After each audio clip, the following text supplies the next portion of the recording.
Hi hello viewers, welcome to NTV. This is Tarak. యాక్చువల్గా big boss season 8 అనేది start అయింది.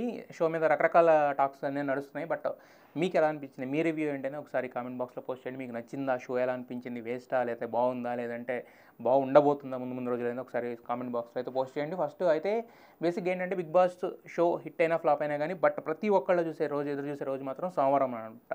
అంటే సాటర్డే సండే ఎలిమినేషన్స్ ఇవన్నీ ఉంటాయి. బట్ వీటిలన్నింటికన్నా మించి కిక్కిచ్చేది ఏంటంటే సోమవారం జరిగిన నామినేషన్స్. బట్ ఈసారి నామినేషన్స్ అనేవి నిన్న సండే నుంచి షో స్టార్ట్ అయింది కాబట్టి మంగళవారం నామినేషన్స్ డే అనమాట. ఈరోజు నామినేషన్స్ జరగబోతున్నాయి, జరిగినాయి ఆల్రెడీ. సో మనకు దానికున్న ప్రకారం ప్రోమోలు ఆల్రెడీ వచ్చినాయి, చూశారు. ఎంత ఫైర్ స్టఫ్ ఫైర్ అన్నట్టున్నాయి. బట్ ఈరోజు చూసుకుంటే కనుక నామినేషన్స్ అంటే మొత్తం 6 కంటెస్టెంట్లు నామినేషన్స్లో ఉన్నారు. ఫస్ట్ చూసుకుంటే కనుక బెజవాడ బేబక్క. బేసిక్గా ఈమెంటంటే బయట విపరీతమైన వాగుడుకాయలాగా విపరీతంగా మాట్లాడుతూ, విపరీతంగా అనర్గళంగా మాట్లాడుతూ, ఎవరినంటే వాళ్ళని ఎంటర్టైన్ చేసి ఇలా ఉంటుంది. బట్ బిగ్ బాస్ హౌస్లో ఏమైనా తెలియని స్ట్రక్ అయినట్టుంది కొంచెం. ఎందుకంటే ఒక పక్కన సోనియా దాడి చేస్తున్నా, ఇంకో పక్క ఎవరన్నా ఏమన్నా మాట్లాడుతున్నా, ఈమెకి అవకాశం వచ్చిన చోట కూడా ఈవిడ అక్కడ మాట్లాడలేకపోయిందని నాకు అనిపించింది. సో మొత్తానికి అయితే కనుక సోనియా ఫస్ట్ నుంచి ఇర్రెస్పాన్సిబుల్ అని రకరకాల అంటే ఆవిడకి అంటే తనను తాను ప్రూవ్ చేసుకోవాలని ఒక అద్భుతమైన దీంట్లో ఉంది కాబట్టి బేబక్ని ఒక రేంజ్లో ఆడుకుంది. నాకు మన నరాలు చిట్లిపోతున్నాయి, ఇప్పుడు టాస్క్ ఇస్తే పరిస్థితి ఏంటి, అది ఇది అని చెప్పి అందరి తరపున ఆమె వకాలతా కూర్చుని ప్రతి విషయంలో అందరి తరపున వకాలతా కూర్చుని ఆమె మాట్లాడడానికి ట్రై చేస్తుంది కాబట్టి సోనియా ఆటోమేటిక్గా అదే పాయింట్ మీద బేబక్ని నామినేట్ చేయడం అనేది జరిగింది. ఇక కట్ చేస్తే నెక్స్ట్ మణికంఠ.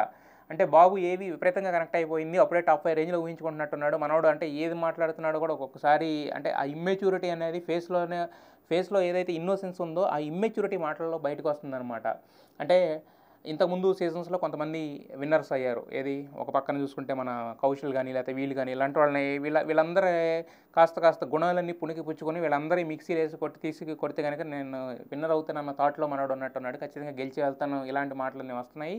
అలాంటి మాటలు ఉండటంలో తప్పలేదు కానీ బట్ కాకపోతే మనోడు ఆడుతున్న అక్కడ ఆట కానీ మిగతా వాళ్ళతో నడుపుతున్న రాజకీయం కానీ ఇదంతా కూడా ఏంటంటే జనాలకు ఒక చిన్న ఇమ్మెచ్యూరిటీ ఎన్ని చూడలేదు మనకి అన్న ఫీలింగ్ అయితే తీసుకొస్తుంది.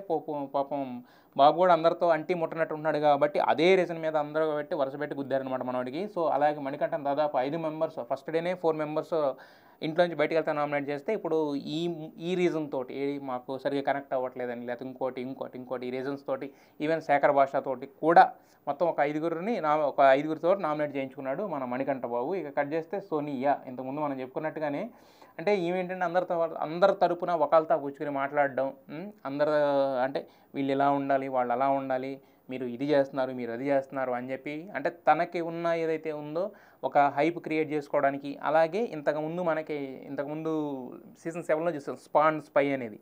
అంటే 2 బ్యాచ్ల కింద అంటే సీరియల్ బ్యాచ్ ఒకటి, సపరేట్ బ్యాచ్ అని ఒకటి నడిచినాయి. అది బాగా వర్కౌట్ అయింది. అందుకే ఈమె ఏం చేస్తుందంటే ఆ నలుగురు మిగతా ఎవరైతే సీరియల్ ఆర్టిస్టులు ఉన్నారో యష్మి కానీ లేదంటే ప్రేరణ కానీ లేదంటే నిఖిల్ని ఫస్ట్ డే టార్గెట్ చేసింది. ప్రేరణని యష్మిని నిన్న చీఫ్ టాస్క్ అప్పుడు టార్గెట్ చేసింది. నామినేషన్స్లోకి వచ్చేసరికి ప్రేరణని నామినేట్ చేసింది. అంటే వీళ్ళ ముగ్గురు కర్ణాటక నుంచి వచ్చిన ఒక సీరియల్ బ్యాచ్ అనేది ప్రొజెక్ట్ చేయాలనుకునేది ఆమె చేస్తున్న ఆమె వర్షన్ అనమాట. సో ఆ రకంగా ప్రేరణ మీద ఆమె ఇది చేసింది. బట్ ప్రేరణ కూడా ఏంటంటే చూడడానికి అలా ఉంది, మామూలుగా క్యూట్గా నవ్వుతుంది చేస్తుంది కానీ బట్ ఆమె వాయిస్ రైజ్ చేయాల్సి వచ్చిన టైంలో ఆమె కూడా రైజ్ చేస్తుంది. సో అలా సోనియా ఏంటంటే ఇలా చేసడం వల్ల ఏంటంటే సోనియా కూడా ఒక 4-5 టార్గెట్ అయింది, ఆమె కూడా పడిందనమాట. ఇక కట్ చేస్తే ఏంటంటే విష్ణుప్రియ ఏంటంటే బేసిక్గా ఇలాంటి వాళ్ళకే ఈ నామినేషన్స్లో ఉండడం అనేది ఒక రకంగా ప్లస్ అవుద్ది అనమాట. మళ్ళీ తనకున్న ఫ్యాన్ బేస్ కానీ అవన్నీ కూడా వెనక్కి రావడానికి కానీ ఇది అవుతుంది. బట్ విష్ణుప్రియకి పెద్ద రీజన్స్ ఏమి ఉండకపోవచ్చు. నాకు తెలిసి మణికంఠని ఫస్ట్ ఆ ఫెమినైన్ ఉంది కాబట్టి ఆ పాయింట్ మీద ఇంకోటి ఏదన్నా ఒకటి 2 చిన్న అంటే ఆమె సరిగ్గా పార్టిసిపేట్ చేయట్లేదు ఇలాంటి వాటి మీద తప్ప విష్ణుప్రియ పెద్దగా నామినేట్ అవ్వడానికి రీజన్స్ అయితే ఇంక అనిపించట్లేదు. ఇక పృథ్వీ బేసిక్గా బయట ఉన్న పెద్ద బిగ్ బాస్ హౌస్లో ఉన్న పెద్ద తేడా తెలియట్లేదు. ఎందుకంటే మనోడు కనపట్టలేదు, ఆడింది లేదు, ఏమీ లేదు. మరి ఎందుకు బిగ్ బాస్ హౌస్కి వెళ్ళాడు అనేది అప్పుడు కొంతమందికి డౌట్ కూడా వస్తుంది. అంటే అట్లీస్ట్ ఇప్పుడు నాకు కొంచెమైన సీరియల్లో మనోడు తెలుసు. సో దాని ద్వారా కొంత ఫ్యాన్ బేస్ ఉంది. ఆ ఫ్యాన్ బేస్ ఉన్నప్పుడు దాన్ని ఉపయోగించుకుంటూ మనోడు ఏదైనా పాయింట్ పెట్టడం కానీ పాయింట్ మాట్లాడడం కానీ లేదంటే టాస్కుల్లో ఇప్పుడు ఈవెన్ నైనిక అసలు ఎలాంటి ఎక్స్పెక్టేషన్స్ లేకుండా లోపలికి వెళ్ళి నైనిక టాస్కుల్లో కుమ్మేస్తుంది.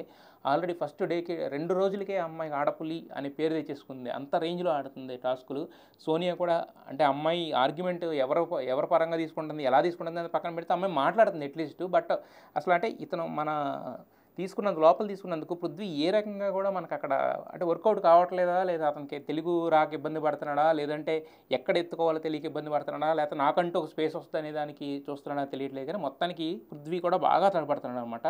సో, వీళ్ళతో పాటు శేఖర్ భాష కూడా ఏంటంటే, అంటే చూడడానికి మామూలుగా మనోడు ఏంటంటే నవ్వుతా మాట్లాడినట్టు ఉంటది. ఇక్కడ ఒకసారి టక్కని ఏదో టెంపర్ రైజ్ అయితే మాత్రం ఆ ఆర్గ్యుమెంట్ ఎంత దూరమైనా పోతది. అది ఆల్రెడీ చూసాం మనం. ఫస్ట్ రోజు కూడా మనోడు నవ్వుతా ఉన్నాడు. సెకండ్ డే కూడా నవ్వుతా ఉన్నాడు. బట్ నిన్న ఆఫ్టర్ అంటే సెకండ్ ఆఫ్ ద ఇదిలో సోనియాతో ఒక ఆర్గ్యుమెంట్ జరిగింది. దాని తర్వాత మళ్ళీ కూల్ అయ్యాడు.